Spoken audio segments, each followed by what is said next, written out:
Generally ఇప్పుడు buyers అసలు ఏ విధంగా మోసపోతారు? అంటే ఈ రియల్ ఎస్టేట్‌లో కొంచెం భయం చాలా వరకు ఉంటది ఈ విషయంలో.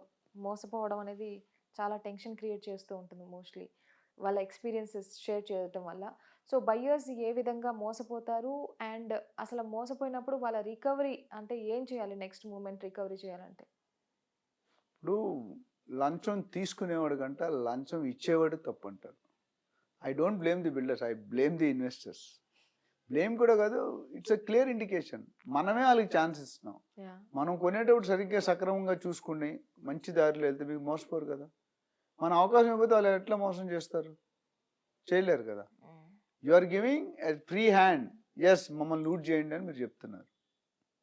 అది తప్పు. సో మోసపోవడం అనేది నాకు తెలిసి corporate companies were there in the market for last 20, 30, 40 years. Hmm. They will not effort to do it. ఎందుకంటే వాళ్ళు బ్రాండ్ బిల్డ్ చేసుకున్నారు. ఈ అమ్మాయి మంచిది అని చెప్పడానికి కొన్ని యుగాలు, సంవత్సరాలు పడుతుంది, దశాబ్దాలు. ఈ అమ్మాయి చెడ్డది అని చెప్పడానికి ఒక్క యాక్షన్ చాలు. One bad action by you, hmm. Your name will go. పేపర్‌లో రేపు హెడ్‌లైన్స్ వచ్చేస్తది. So and so some done something. సో ఇక్కడ నేనేం చెప్పాలనుకున్నా అంటే, when you are investing as a investor ఎవరైతే డబ్బులు పెట్టాలనుకుంటున్నారో, వాళ్ళు కరెక్ట్ సమ్ ఎక్సర్సైజ్ చేసుకొని ఒక 8, 10 పారామీటర్లు ఉన్నాయి. Which I am going to list down. ఆ పారామీటర్లు చూసుకొని, చెక్ చేసుకొని, do a proper survey, proper research about the history of the developer are builder. అది చేయట్లేదు మన వాళ్ళు. హ్మ్. ఏం చేస్తున్నాం, టైం ఉండదు మనకు. వైఫ్ అండ్ హస్బెండ్ ఇద్దరు వర్కింగ్, పిల్లలు ఎక్కడో ఉంటారు, తండ్రి ఎక్కడ, తల్లిదండ్రులు ఎక్కడో ఉంటారు. మనం డబ్బులు సంపాదిస్తాం, మనం మిడిల్ పర్సన్కి ఇచ్చేస్తాం, మన బావమరిదికో, మన తమ్ముడికో, మన అన్నకో, సంబడికి ఇచ్చేస్తాం. They will not have that much, may not have that much interest. లేదా థర్డ్ పార్టీకి ఇచ్చేస్తాం. సో ఇక్కడ ఏం జరుగుతుంది? So I give you a small example. ఒక particular two people, they are friends for last 60 years, hmm. 60 years, 65 years, classmates. The place is in Khammam. ఒక friend, ఈ friends వాళ్ళ కొడుకులు కూడా వాళ్ళు ఫ్రెండ్స్ ఏమో, తండ్రి ఫ్రెండ్ వీళ్ళు కూడా కలుస్తుంటారు కదా, ఇంచుమించు సిమిలర్ ఏజ్. సో వీళ్ళు అమెరికాకి వెళ్ళారు, ఒక ఒక పర్సన్, ఇద్దరిలో. అక్కడికి వెళ్ళి ఒక ప్రాపర్టీ డీల్ చేస్తారు. ఆ రెండో పర్సన్ కొడుకే రియల్ ఎస్టేట్ చేస్తున్నాడు. 80 lakhs 90 lakh రూపీస్ అని ఇస్తూ పోయాడు హ్మ్. ఈ మిడిల్ పర్సన్కి. ఈయన ఫేక్ రిసిప్ట్లు ప్రొడ్యూస్ చేసి కంపెనీకి పే చేయలేదు డబ్బులు. ఇప్పుడు ఎవరు లాస్ అయ్యారు? వన్ యూఆర్ పుట్టింగ్ 80 lakhs, మీరు కనీసం బిల్డర్ని కలిసారా, మాట్లాడారా, ఆయన బ్యాక్గ్రౌండ్ కనుక్కున్నారా? ఇక్కడ బిల్డర్ తప్పు లేదు, థర్డ్ పర్సన్ తప్పు.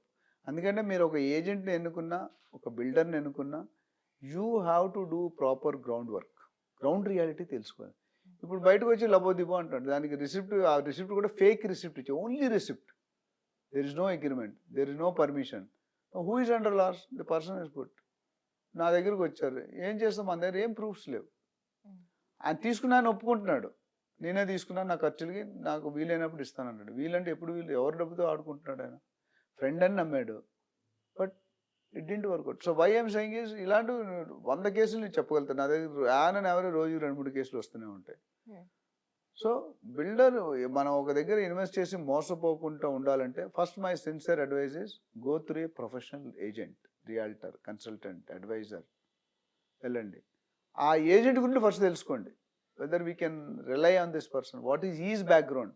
ఆయనకి రేరా పర్మిషన్ ఉందా లేదా, ఆఫీస్ ఉందా లేదా, అతా ఉందా లేదా, పతా ఉందా లేదా, విజిటింగ్ కార్డు ఉందా, వెబ్సైట్ ఉందా, స్టాఫ్ ఉన్నారా, ఇవన్నీ కూడా. How long is there in a business, what is is Google reviews, what are the past customer selling. ఇది agent. Same exercise you has to do with the builder also. హ్మ్.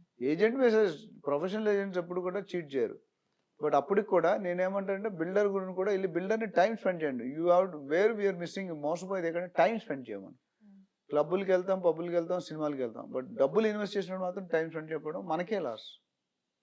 ఆ ఒక 1-2 interaction చేసి 2 days spend చేస్తే you will not be cheated, because you will have to find the real estate agent will guide you. Then you can check up those point. ఇప్పుడు builder గురించి ఏం check చేయాలి? బిల్డర్తో మాట్లాడాలి, బిల్డర్ని పర్సనల్గా కలవాలి, వాళ్ళ విజన్ ఏంటి, అంతకుముందు ఎన్ని ప్రాజెక్ట్ చేశారు, ఎన్ని ప్రాజెక్ట్స్ టైంలో డెలివర్ చేశారు, ఇచ్చిన ఎమ్యూనిటీస్ అన్ని కమిట్ చేసి ఇస్తున్నారా లేదా, ప్రాపర్ డాక్యుమెంటేషన్ ఉందా లేదా, మున్సిపల్ పర్మిషన్ ఉందా లేదా, హెచ్ఎండిఏ డిటిసి పర్మిషన్ ఉందా లేదా, రేరా ఉందా లేదా, ఇవన్నీ కూడా మనం ఎంప్లాయీస్ ఎలా ట్రీట్ చేస్తారు, what is their feeling, bank reputation ఎట్లా ఉంది, వీళ్ళ మీద ఏమైనా ఎఫ్ఐఆర్ కేసులు ఉన్నాయా, ఇలాంటివన్నీ మీరు చెక్ చేసుకుంటే, అండ్ వాళ్ళ ఎగ్జిస్టింగ్ కస్టమర్స్తో మాట్లాడండి. Mainly existing customer already projects చేసి ఉంటే పాత కస్టమర్లు ఉంటారు కదా, go and see their projects, go and talk to their existing customers, they will understand. అప్పుడు నీకు క్లారిటీ వచ్చేస్తుంది. ఇన్ని క్వశ్చన్లు అడిగినాడు ఎక్కడో దగ్గర దొరుకుతుంది కదా. 10లో 7-8 బాగుంటే still you can take a chance. 10లో 8 బాగాలేదు అనుకోండి, better look for knowledge. There are hundreds of projects in every place. So why to doubt ఉన్నప్పుడు కొద్దిగా ఎలిమినేట్ చేయండి. So always see 3 to 5 properties and take a decision on that particular property. అప్పుడు మీరు మోసపోయే అవకాశాలు తక్కువ ఉంటాయి. 99% మీరు గ్రౌండ్ వర్క్ చేసుకుంటే మీకు ఎక్కడో దగ్గర బబుల్ కనిపిస్తుంది, ఏదైనా చిన్న తేడా ఉందంటే మీకు స్మెల్ వచ్చేస్తుంది.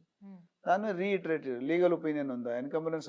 బిల్డర్ కొంతమంది మంచి వాళ్ళు ఉంటారు, డాక్యుమెంట్ లేక మునిగిపోతారు. సమ్టైమ్స్ వాళ్ళు కూడా తెలియదు, ఎందుకంటే వాళ్ళు 1000 ప్లాట్లు అమ్ముతారు, మీరు కొనేది 1-2 కొంటారు, దానికని మిగతా ప్లాట్లు పోతాయి కదా. We'll also doesn't want to get cheated. But ఆయన చీటెడ్ అనుకోండి, then there no other, he has to lift the hands. So దానివల్ల మీరు ఒక బిల్డర్ గురించి మొత్తం మీరు తెలుసుకుంటే, ఆ తెలుసుకునే అనాలిసిస్లో మీకే క్లారిటీ వచ్చేస్తుంది. Go and physically talk to the 4-5 కస్టమర్తో మాట్లాడితే వాళ్ళ ఒపీనియన్ చెప్తారు. ఈ నమ్మకూడదండి, అసలు ఏం చేయడం లేదండి, చాలా మంచివాడు అండి, లేట్ అయిన పెనాల్టీతో పాటు మాకు ఇచ్చండి. రెండూ కరెక్టే. So you have to take their vision. So మీరు గుడ్డిగా వెళ్ళి ఇన్వెస్ట్ చేయకండి, అప్పుడు వాళ్ళకి ఇబ్బంది ఉంటుంది. మరిన్ని వీడియోస్ కోసం ఛానల్ ని సబ్స్క్రైబ్ చేయండి, లేటెస్ట్ అప్డేట్స్ కోసం వాట్సాప్ ఛానల్ ని ఫాలో చేయండి, అండ్ లింక్ డిస్క్రిప్షన్ లో ఉంది.